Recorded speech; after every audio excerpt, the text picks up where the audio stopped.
नमस्कार दोस्तों। तो जैसे मैंने प्रॉमिस किया था कि स्क्वायर और स्क्वायर रूट टॉपिक के बाद हम शुरू करेंगे अगला topic cube and cube root.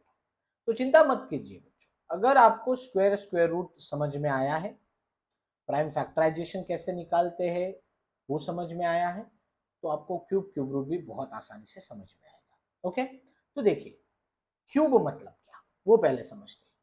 मैंने लिखा a raise to the power 3, right. इसका मतलब क्या, a इंटू ए 3 बार मल्टीप्लीकेशन। तो इसको हम कहेंगे क्यूब ऑफ ए। ठीक है, यहां पर थोड़ा सा u दिखना चाहिए। ठीक है, राइट, क्यूब ऑफ ए, या फिर हम इसको कहते हैं a raised to the power 3, या फिर उसको a क्यूब भी हम सिंपल कहते हैं। ठीक है, ऐसे कोई एग्जाम्पल भी ले सकते हैं हम, जैसे देखो 5 का क्यूब मतलब क्या, 5 इंटू 5 इंटू 5। तो 5 इंटू 5 25, 25 इंटू 5 125। बहुत सारे बच्चे यहाँ पर गलती क्या करते हैं पता है क्या, 5 मल्टीप्लाई बाय 5 मल्टीप्लाई बाय 5 बच्चे एडिशन करते हैं, बोलते हैं 5 5 5 15। नहीं, 5 multiply by 5 25, 25 into 5 120। So we can say 125 is the cube of 5. Okay, या इसके उल्टा अगर क्यूब रूट निकालना है तो कैसे लिखूंगा, ये स्क्वायर रूट का साइन हो गया बराबर, पर अगर क्यूब रूट करना है तो यहां पर आपको लिखना पड़ता है 3, right. So this will be considered to be cube root of 125, and cube root of 125 is what, अभी जो हमने देखा 5। समझ में आया? चलिए एक एग्जांपल और देखते हैं, एक एग्जांपल और। 2 का क्यूब कितना, 8, तो 8 का क्यूब रूट कितना, 2, सिंपल। 2 का क्यूब 8, तो 8 का क्यूब रूट 2।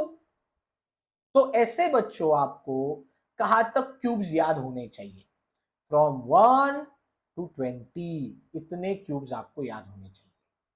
कहां से क्यूब्स ऑफ 1 टू 20, आगे कैलकुलेशन में जरूरत पड़ती है बच्चों, खास करके प्राइम नंबर्स के जो क्यूब रूट है ना, सॉरी क्यूब्स है ना, वो डायरेक्टली प्राइम फैक्टराइजेशन मेथड से निकालना डिफिकल्ट हो जाता है। ओके, इसलिए आपको 1 टू 20 तक कम से कम क्यूब्स तो याद ही होने चाहिए। मैंने स्क्वायर वाला भी ऐसा ही काम दिया था, स्क्वायर वाला 1 टू 30 बोला था, क्यूब वाला 1 टू 20 बोल रहा हूं, ये याद ही होना चाहिए। ओके, तो हमने देख लिया बच्चों अभी कि क्यूब क्या होता है, क्यूब रूट क्या होता है, पर अभी हमें यह देखना है how to find out cube root. चलो उसकी मेथड देखते हैं। तो यहां पर डायरेक्टली क्वेश्चन लिख रहा हूं मैं, फाइंड द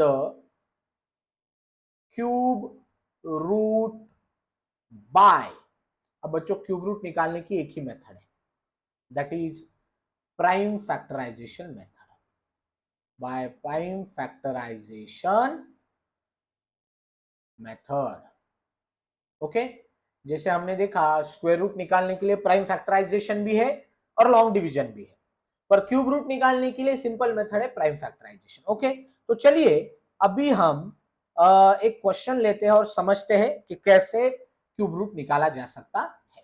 ठीक है, सो एक पहला क्वेश्चन लेता हूं मैं, find the cube root of 1728 by prime factorization method. Which method, prime factorization method. Okay, चलिए तो प्राइम फैक्टराइजेशन मेथड से अभी क्यूब रूट निकालते हैं इसका, राइट, 1728।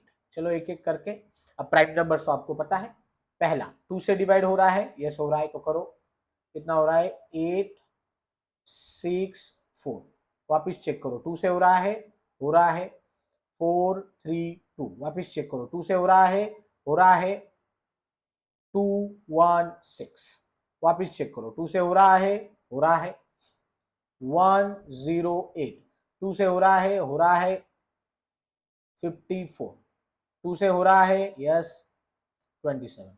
चेक करो 2 से हो रहा है, नहीं हो रहा, तो 3 से हो रहा है, हो रहा है 9, 3, 3, 3, 1। कब तक करना है आपको ये डिवीजन, कब तक फैक्टर्स बनाने हैं, जब तक लास्ट में 1 नहीं आता। ओके, तो चलिए अभी अपने फैक्टराइजेशन हो गए।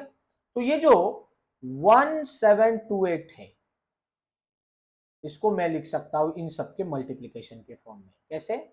2 into 2 into 2 into 2 into 2 into 2, नीचे लिखता हूं इंटू 3 इंटू 3 इंटू 3। ओके, तो अब बच्चों हमें निकालना है 1728 का cube root.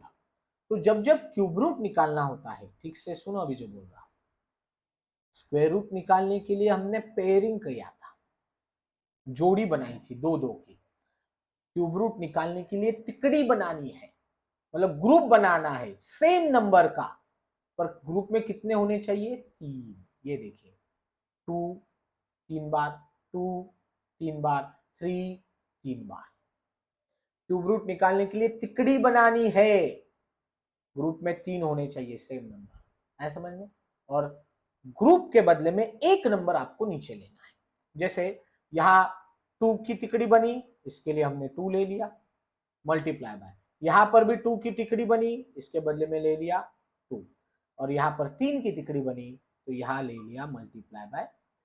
Okay, so I can say cube root of 1728 is equal to multiplication of all this 3, 2 into 2 4, 4 into 3 12। आए समझ में? So cube root of 1728 is equal to 12। Okay, चलो हम पीछे जाके चेक करते हैं हमारे टेबल के अंदर हम सही है क्या। ये देखिए 12, 1728 है ना, उसका क्यूब रूट कितना? 12। ओके, चलिए और एक क्वेश्चन लेते हैं हम, सेकेंड सब क्वेश्चन। इसी टेबल में से कोई एक नंबर उठाते हैं, थोड़ा सा, यस 15 वाला लेते हैं, 3375। ओके, 3375 चेक करके देखेंगे। ओके, 15 आता है या नहीं, वापस वही मेथड, क्या? Prime factorisation. 3375 2 से हो रहा है क्या? नहीं हो रहा, 3 से चेक करके देखेंगे। यस हो रहा है। आप बोलोगे सर कैसे ढूंढा? डिविजिबिलिटी टेस्ट ऑफ 3 क्या कहती है? Divisibility test of 3, addition of all the digits, sum of all the digits, if divisible by 3 then complete number is divisible by 3, है ना? ठीक है, डिविजिबिलिटी टेस्ट का लेक्चर पीछे जाके वापस देखो, तभी समझ में आएगा। तो 3 से हो रहा है तो करेंगे, चलो 1 1 2 5, वेरी गुड। क्या वापस 3 से हो रहा है? चेक करके देखेंगे। 1 + 1 2, 2 + 2 4, 4 + 5 9, 9 divisible by 3, yes, then complete number is divisible by 3। Okay, तो यहाँ पर 3 से डिवीजन होगा, कितना होगा फिर? 3 7 5, वेरी गुड। वापिस चेक करो, 3 से हो रहा है, लेट्स चेक। 3 + 7 10, 10 + 5 15 हो रहा है, 15 इज डिविजिबल बाय 3, मतलब 375 आल्सो डिविजिबल बाय 1 2 5। अब 3 से हो रहा है क्या? चेक करो। 1 + 2 3, 3 + 5 8, नहीं होता, 8 इज नॉट डिविजिबल बाय 3, तो 125 is also not divisible by 3। तो कितने से हो रहा है? 3 के बाद कौन है? 5, 5 से हो रहा है, हो रहा है, कर दो, इसको डिवाइड किया तो 25, 25 को 5 से किया तो 5 को 5 से किया तो 1। कब तक करना है? जब तक लास्ट में फैक्टर 1 नहीं आता। So hence I can write 3375 as multiplication of all this factors, है ना? क्या होगा फिर? 3 into 3 into 3 into 5 into 5 into 5। और अब हमें बनाना है इसका क्यूब रूट, और क्यूब रूट बनाते वक्त 3375 का क्यूब रूट निकालते वक्त हमें बनानी है तिकड़ी, जोड़ी नहीं, अभी तिकड़ी, और इस ग्रुप के बदले में एक नंबर नीचे लेना। तो 3 के बदले में आया 3 और इस 5 के बदले में आया 5। So hence I can write cube root of 3375 is equal to 3 into 5 15। आ गया ना आंसर? वही हम चेक करना चाहते थे। ये देखिए इस टेबल के अंदर 15 का क्यूब 3375, तो 3375 का क्यूब रूट 15। आई होप ये पार्ट अच्छे से समझा होगा। कुछ डिफिकल्टी है तो इस रिकॉर्डिंग को वापस एक बार देखो और टॉपिक को क्लियर करो। ठीक है, थैंक यू।